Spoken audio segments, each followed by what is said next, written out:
Well, hey everybody, Andy Kvernen here with another Cornerstone Connection Daily Devotional. It's with a heavy heart that I come to you today. We've had a tough start to the week here in the Cornerstone family, and I'm not going to use specific names because this is going out on a live stream, and I just want to honor the freshness of what happened. But we lost one of our dear members here on Sunday, and many of you who listen to the Cornerstone Connection will know, some of you won't, but it's tough. It's tough, and this man loved Jesus, was effusive in his generosity of spirit and generosity in several ways. He represented Jesus in so many ways to so many people. One of our staff members and I were talking, and when we think about this guy, boy, it's hard to find somebody that represents Christ more clearly in our minds. And so we're deeply sad at his sudden and tragic loss.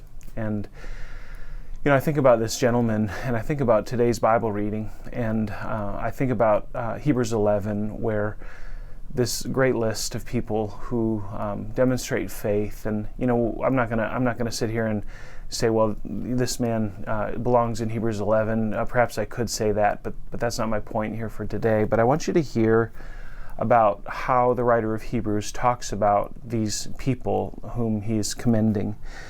And he says this in verse 13, Hebrews chapter 11, "These all died in faith, not having received the things promised, but having seen them and greeted them from afar, and having acknowledged that they were strangers and exiles on the earth."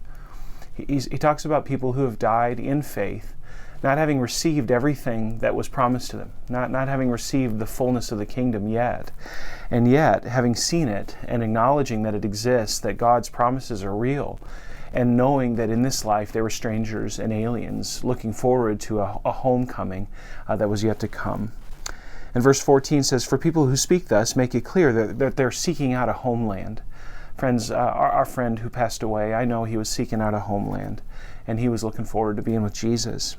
And if they'd been thinking of that land from which they had gone out, they would have had opportunity to return. The writer says, you know what, if they were fixated on what was, if they were fixated on what is now in the temporal, in the here and now, they could have had it. They could have settled for that. And yet they didn't. Verse 16, "But as it is, they desire a better country."